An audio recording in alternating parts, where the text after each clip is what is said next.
Welcome everybody to Poke Battle Network. I am Silph and this is the Poke News. We had lots going on this weekend from Knoxville to Bochum as NA and EU solidified two recurring new battlers onto our winners list. Follow that up, we had Silph Wave 2 begin today, March 1st, and GBL Rising Hero begin today, March 1st as well. So let's take a deep dive into the news and see what's going on.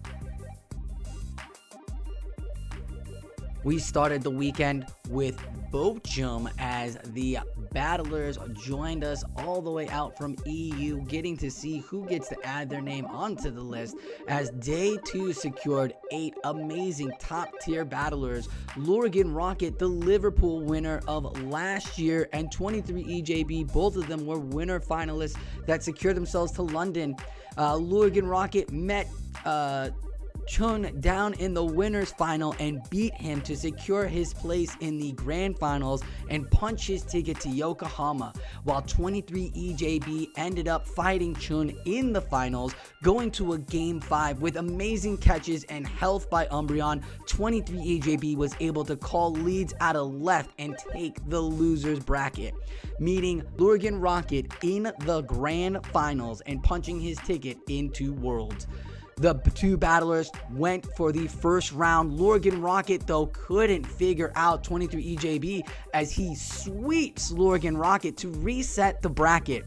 In game 1 of the reset bracket, Lurgan Rocket gets his feet back. 23 EJB battles it out, and we're going to see what it looks like down to game 4 of these grand finals. Are going to be super effective also against the Diggersby, and Lurgan Rocket choosing not to shield this up either. That super effective damage going through. Will he be able to make it to another Earthquake? He's not even sure. He does make it, but he's just going to let it go down. And the Medicham also comes in, and unfortunately these bubbles are doing more damage than the counters, and the Azu is at a lot of energy. EJ knows that Medicham has a shield, so throwing the move does not make any sense there. This will be a bubble down, and 23 EJ is the Bochum Regionals champion. Wow. Coming all the way from the bottom to the top. That is amazing. I actually feel amazing. Like, it looks like I'm pretty good at RPS, so I just feel it. I don't have words anymore. That good at calling leads. How do you win this every single time?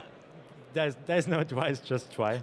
Just do what feels right, and if you end up being lucky like I did, then you can win a regional championship.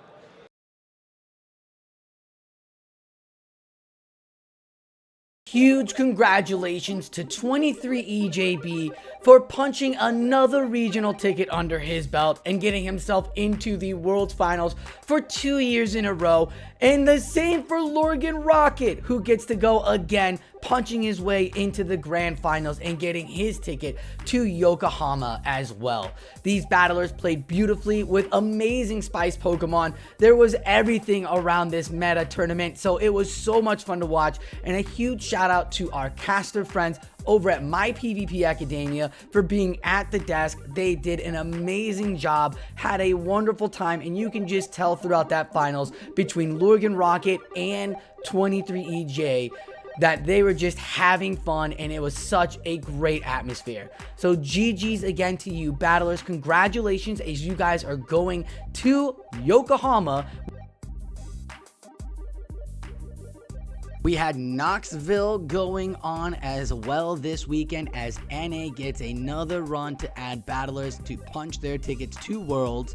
And we see the first day was lit. The Spin the Love was out. A big shout out to our friends 317 and First Olympian for doing amazing job. CO is a beast for his run there out at Flash for everyone, and also a great shout out to Hurricane Kaz repping the girls at PvP.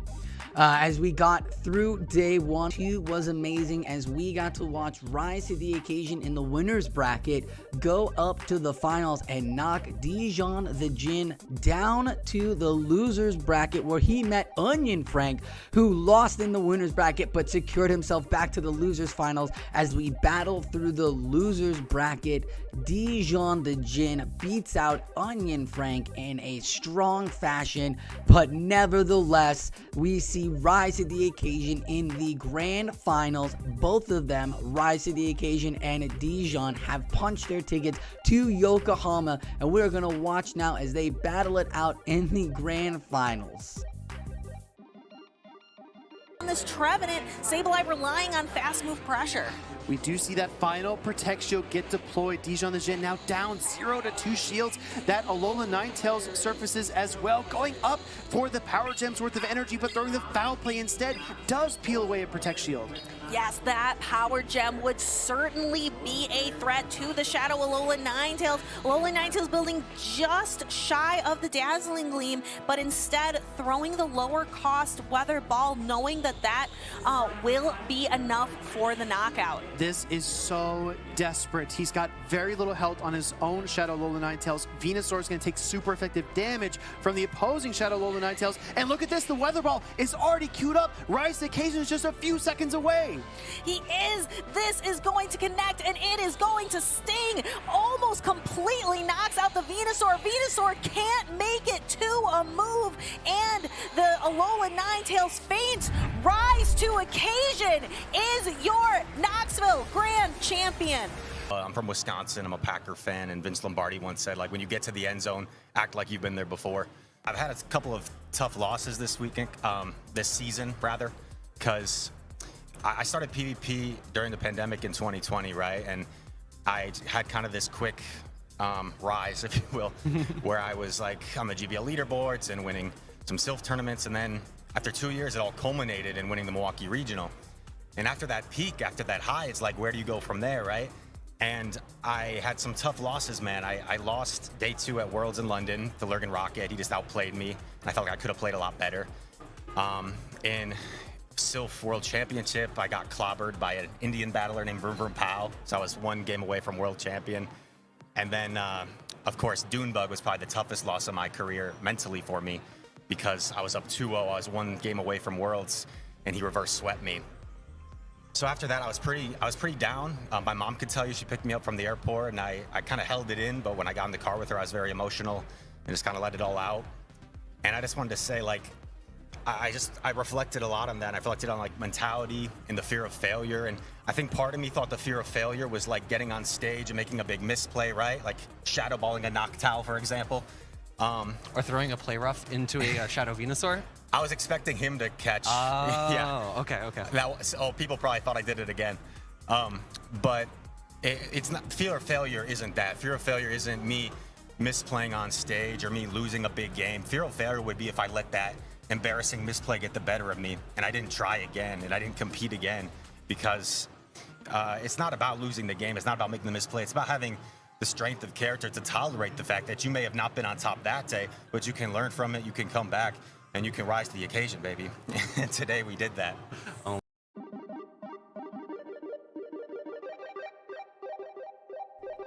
Congratulations to Rise to the Occasion.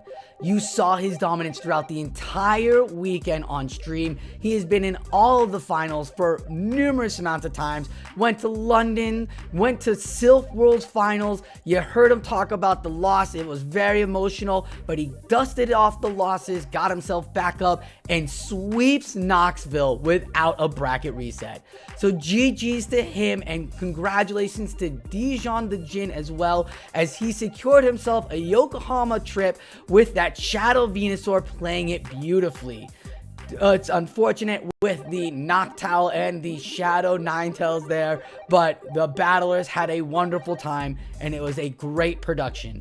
Thank you to GoStadium for always keeping us up to date with stats and these team graphics as we get to see throughout what battlers we're bringing in these competitions.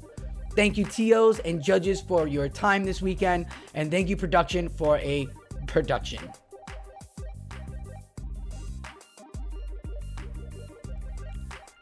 The names just keep stacking as we are seeing now Rise to the Occasion and Dijon the Jin punch their name under the NA, and we have EU's 23 EJB and Lurgan Rocket there. Then amazing 4 additions of battlers who have already been world battlers from last season getting their ticket into it now. As you can see, Worlds is finally announced. August 11th will be our Yokohama World Championship. So these battlers are now getting their tickets and finding their ways out to get into Yokohama so they can participate in this championship, as they are looking to get the crown from Dancing Rob in this year's Season 2 of Play Pokemon Championship Series.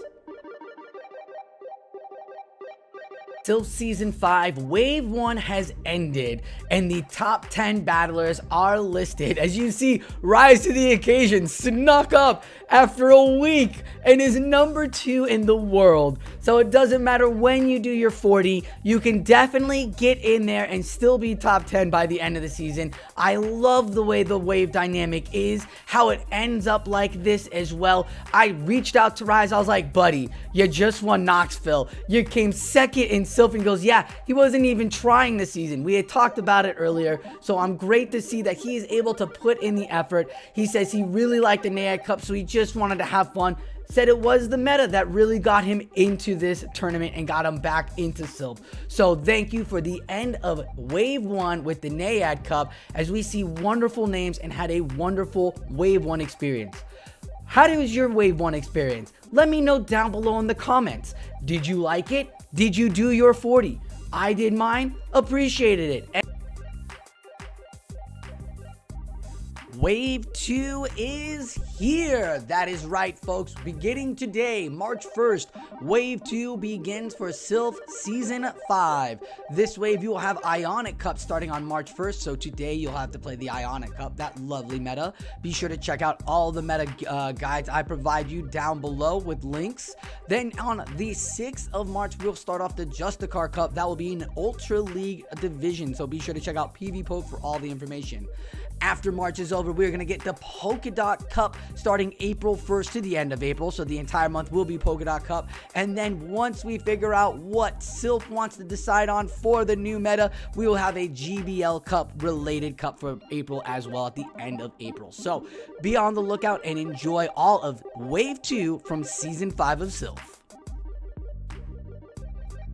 Go Battle League's Rising Hero season is here. It is March 1st, and we are kicking off our new season, as we are going to have Great League and Fantasy Cup Ultra League Edition kicking off from March 1st through March 8th. And I like this because it gives us a little variety, some meta here, different besides Open Great League.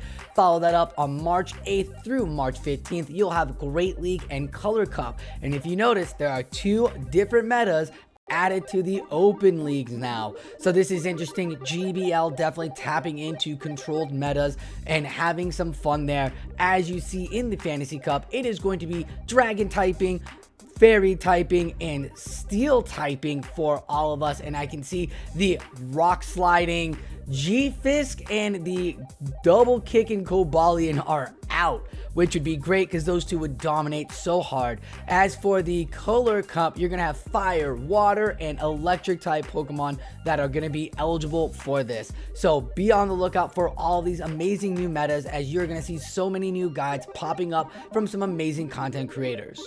Good luck out there as our new season of Rising Hero begins.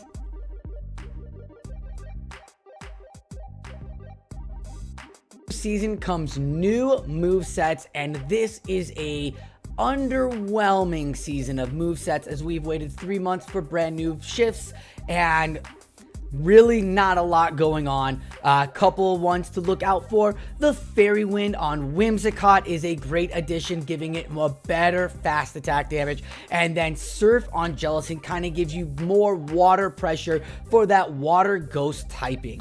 Besides that, Flygon and Kommo are great Pokemon. As they are, I don't think Boom Burst will up them, but you never know, as specific metas might need that normal typing for some neutral matchups. Good luck out there on your new season of Rising Heroes.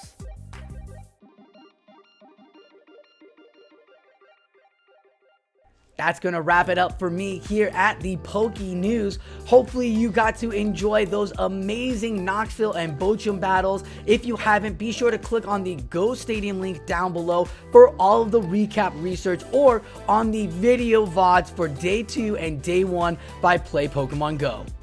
If you've enjoyed your Silph Season 5 so far, be sure to enjoy it more as Wave 2 is here. And be sure to let me know down below in the comments what you liked about Wave 1. GBL update is not as great as we'd like it, but we are going to hang in there and see what it is, as it doesn't shift the meta too much, but could have some interesting factors as we get more community days and shadow updates throughout the year. Thank you all for watching Poke Battle Network. I am SIlphGG, and like always, enjoy your battles.